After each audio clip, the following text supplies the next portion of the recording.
What's up guys, Same Legend here, back again with another One Piece Treasure Cruise video, and in today's video we are going to be going over the newly released Pirate King Adventures game mode versus Roger. So this game mode did come out at this point a couple of days ago, basically last week at this point, and I was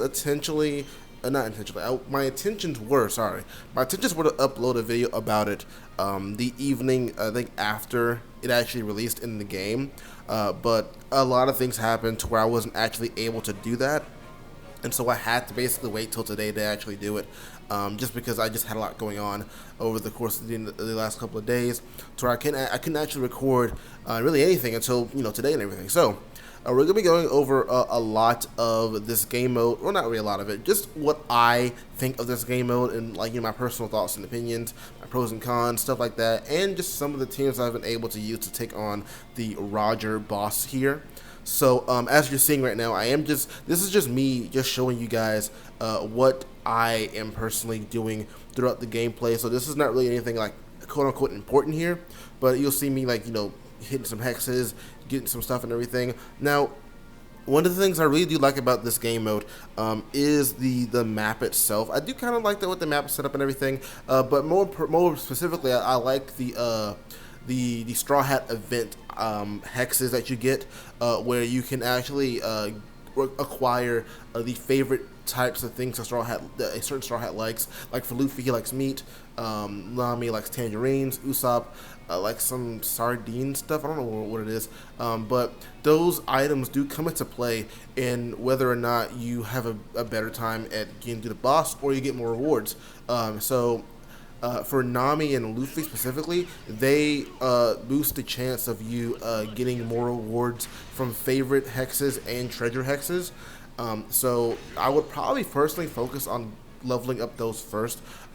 So when you land on certain spots, you get these EXP items or whatever that can level up one of the Straw Hat's bonuses, depending on what Straw Hat you choose, and depending on how high their level is after those EXP is applied to their character, you get better chances of landing on stuff. So for Luffy, at level base level, you might get a chance of getting some favorites from other favorite spots you hit.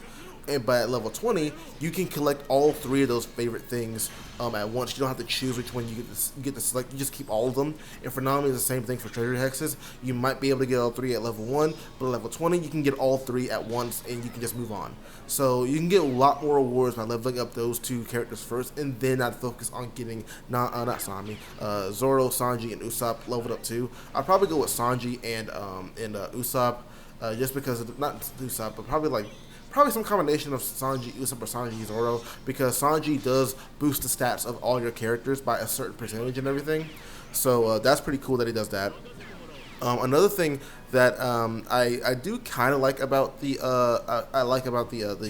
game mode is that you do have a level, not requirement, but a level system going on with the defeat level, where the higher the level, the more difficult the boss is, which I know they explained already, but it actually does show when you're going up against certain levels where you do have to kind of take note of the fact that your teams probably are not going to be able to beat levels plus 80 or something like that. So you have to make sure that your team is optimized to beat the level that you can currently beat at the time, while also optimizing the amount of turtles you get. That has its positives and negatives and everything, but I personally do like it, because that means you can comfortably play this game mode at your own speed, at your own level and everything. Now, some of the things I don't like with this game mode personally is the stamina system. That's a big one for me. I don't like the fact that they basically kind of lock you into just using 3 stamina per day, with 5 if you use your meat and everything to refill the stamina 2 times. I don't like that. I wish it was just refilled up to 9, like it originally is, and then you can do your meat and everything, and you still get that'll probably be 9 plus some number. I can't do math right now in my head, but you'll get a lot more runs in. I just personally don't like the stamina system that it has in place right now. I just personally don't like it. It just feels very limited to me. I probably am playing the stamina system wrong here, but even if I am, I still don't like it. If you have any kind of suggestions in the comments, I mean, I will gladly take them about how the stamina system should properly work for the players. But I mean, at the end of the day, I'm probably still not going to like it. It depends. It really depends on whatever answers you guys probably have. Because I mean, I'm not going to say I'm a top tier player. I don't understand a lot of things. Still a lot of things in the game I don't understand. So I'll be happy to take some help from wherever I can get. Either way, I don't like the stamina system. That's one thing I don't like. I don't know if there's anything else I really don't like about the game, the game mode. I don't like that Roger's not boosted. There we go. Roger's not boosted in this event, and that's really weird. I feel like he should be boosted because he's really good if you have Odin and Toki on your team, because that's like the best combination you can have. Because if you don't know already, Roger has a new limerick ability called triple, basically like special triple launch or whatever. So instead of being able to just do a double special, you basically have to use your special 3 times in a run. After you use the special the first time, it recharges up again. Use it the second time, and it goes back to charge again. You can use it a third time. And for Odin and Toki, sorry, I'm about to burp here. And for Odin and Toki, that's like the perfect unit because you basically get like I think like 6 turns of cooldown from using Roger special for their special cooldown, and then 3 turns that are super switch activated too, which is just really good. I don't know why Roger's not boosted here. That's a really dumb decision if you ask me. It really does kind of like limit the amount of boosters you can actually have in your team. Sorry for the noise in the background if you can hear that. That's my bunny. That's my girlfriend's bunny, hopping around and everything. So if you hear any noise in the background, that's just who that is. But yeah, I don't like the fact that Roger isn't boosted in this event, and I also don't like the boosted list because you're basically kind of shoehorning you into using the new batch, and the other boosted units do not help you whatsoever. Unless you have the only 2 batches that help you in this quest that are boosted here are the Luffy Yamato Oda Toki batch and the Rayleigh Gabbana Whitebeard batch. You really kind of suck here. But anyway, now you can see we're at the boss level of the PKA run, and so we're going to talk about the boss for a bit here and look at the teams I've actually made to take it on. The first team we're going to be looking at is going to be the boosted team that I'm going to be running here because I did pull Rayleigh Gabbana in this Suga Fist, so I'm really happy about that here. Basically, this team I'm going to be running here with Rayleigh Gabbana and Luffy Yamato as the captains here, and basically, this is a really easy team to use. They just get rid of basically everything, so that's pretty cool.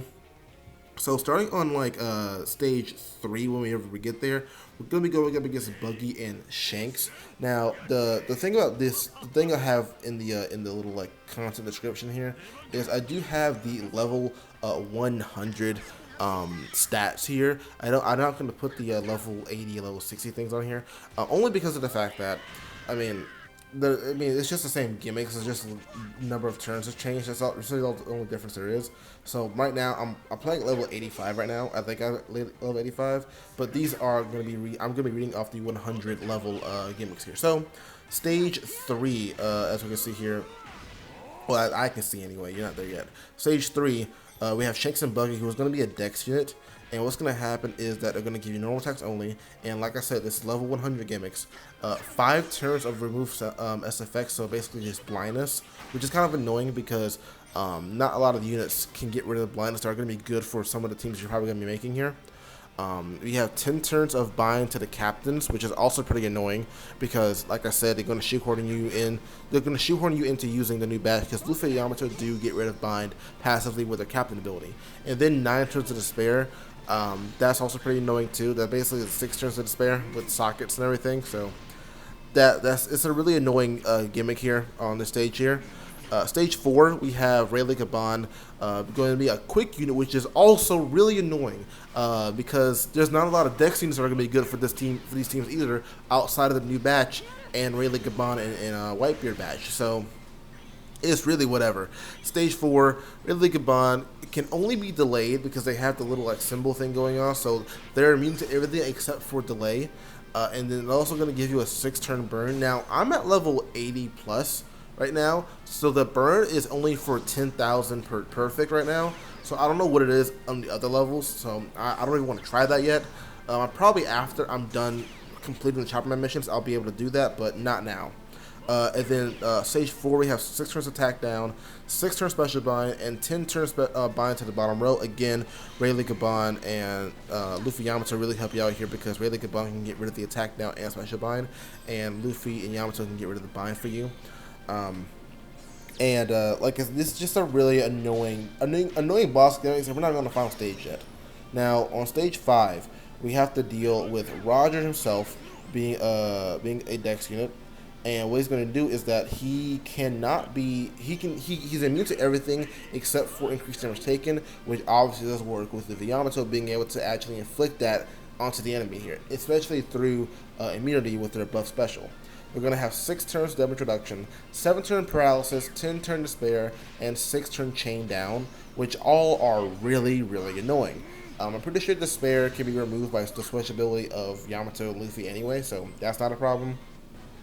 Paralysis, I don't know, I can't remember the rare recruits' abilities off the top of my head right now, but I'm pretty sure if you have Oden and Toki, they can get rid of the paralysis for you. If you're running like a mono slasher team for some reason, they can get rid of the paralysis and the despair for you. Damage reduction, you can run, I guess one of the new units. I can't remember what the new units do at all. I don't know why. I can't remember what the Robin, Nami, and Sanji and Usopp do whatsoever. They're just kind of blink. I know Nami does special bind, so that's pretty good on stage 4. But the other ones, I don't remember what they do whatsoever at all. So these are the teams I'm running here. We have, like I said, the Rayleigh Gaban, Luffy Yamato. Rayleigh Gaban being good because they can passively get rid of the attack down for you, and they also have the ability of getting rid of special bind for you too. So that's pretty cool. Luffy Yamato really good, get rid of bind. They can also give you the orb boost, increase damage taken, the color fading boost from the super swap and everything. Really good special there. The Shanks from that Rayleigh Gaban badge is also really good here, being able to remove despair and damage reduction by 5 turns. And if you have a combination of either that Shanks and Whitey Bay, you can get rid of the despair again, or the Shanks and the Makino support, you can get rid of the blindness for you. As you can see here, I do terribly on this because I forget the super swap with my straw hats, and I kind of blow myself over, but I still am able to beat it. If I didn't have if I did have the ability to remove the paralysis, this would have done a lot more damage than it did, but I still was able to beat it here. This next team here is going to be another team that's pretty safe to use here. Yamato, Ace Yamato, and Raja. That's because these 2 units can get rid of Special Bind, Bind, and Despair passively, so you don't have to actually bring anyone to remove neither of those debuffs at all. You just got to worry about the paralysis, damage reduction, attack down, all that stuff. So, like I said, Ace Yamato really good. Switch ability, being able to give you a chain boundary. Like I said, bind and special bind are nothing here. I'm also using the Casino Air Recruit Kinemon because he's able to remove paralysis and damage reduction. For the level I'm at, there's only 5 turn debuffs here. So he's able to remove both of those paralysis and damage reduction by 5 turns, which is really, really cool. Also give you a chain boost and also strength units. So it's going to be really good against the Roger fight here because Ace and Yamato are slot binded and they don't have any way to remove the slot bind off themselves, which does kind of suck. We have the Anniversary Luffy being able to get rid of the attack down and giving us a multiple turn orb boost. We have the Buggy, who does have the crewman ability of removing blindness by 3 turns. And it's really good for the final fight. I also forgot to put there, he does give you block, empty, and bomb orbs. So obviously the Bucky is really, really good here. I don't know why it's not there. I guess I forgot to put that there. We also have the new living break abilities of the Brook here, being able to actually inflict increased damage taken to the enemy if you have a Luffy on the crew, which in this case we do. So that's pretty cool. That maybe we'll actually use some of the new abilities that came out, which I will be making a video later on about the new Straw Hats and the new Straw Hats living break abilities for for the size Straw Hats and everything. And then Roger's here to give us I think the attack boost or the color fading boost, I think it is, for the team, because Ace and Yamato give me the attack boost. He's going to give me the color fading boost, and then this is a really good damage here. So that's really it for this team right here. The last team was a pretty sketchy team because it does utilize slashers, and I'm going to be using Oden and Toki and the K-Dad and some of their batch and everything. Not some of their batch, but K-Dad and Oden and Toki and everything. It's a pretty interesting team because I do utilize the new Roger unit here, which again should be boosted here, but isn't, which is really a missed opportunity there for a lot of players actually, because like I said, he's really good for this team here. So KDAT, if you don't know what KDAT does, basically you don't have to worry about attack down whatsoever. You don't have to worry about matching slots whatsoever. He has a really good attack boost, a really good capping ability, being able to inflict what's it called? I forget what it's called, the resistance down. But in this case, I won't be able to because I am slot bind, like I said. So that kind of sucks. We have Hiyori here, who's able to remove Despair and Bind by 7 turns at max special. Also giving us a full board of Wano slots, which does hinder my ability to actually get the super tandem ability of Odin and Toki. Does kind of suck, but it kind of works out. Like I said, this is a pretty sketchy team. It does work, but only probably at this level right here. Any other level above that probably won't be able to be that good. So I would recommend this team strictly at level 80 until you can get all the top missions, and then you probably can go up more. It really depends on what your box is like. My box is probably not that good for this kind of event here. We also have, like I said, Roger here being able to use his special 3 times per run, charging up Odin and Toki special again after I use it on stage 3 to get rid of the not paralysis, the despair and stuff like that. Other units on this crew, we also have the just a regular unit, Rayleigh Gaban, not the dual unit, but the side unit from the Raja Whitebeard batch, being able to remove the special bind and the attack down, giving us an order boost as well on stage 4, and then the Shanks from the Rayleigh Gaban batch is able to remove the despair and the damage reduction on stage 5. Also, I think that's really all he does. I think he also has the support of Makino attached to him. I can't remember at this point right now, but this team does pretty okay for this fight here at, like I said, at level 80. I don't want to go any further up and kind of soft lock myself into like just losing every time I try to like play with this team and everything. So this is a team to strictly use at level 80. So yeah, this is a pretty weird game mode. We're just gonna have to get used to it and how the gimmicks work, what's the best strats to use to get through this game mode and get the most out of it. Because it's still really fresh in our minds right now. Still pretty fresh in the game, so we just got to give it some time. We may actually end up enjoying it. Overall, I do kind of like the game mode. I do wish some aspects weren't the way they were, but it's really whatever. At the end of the day, that's just how it is now. So I really hope you guys enjoyed today's video, and if you did, please leave a like, comment down below, and subscribe. It really helps the channel out, and I will see you guys in the next video.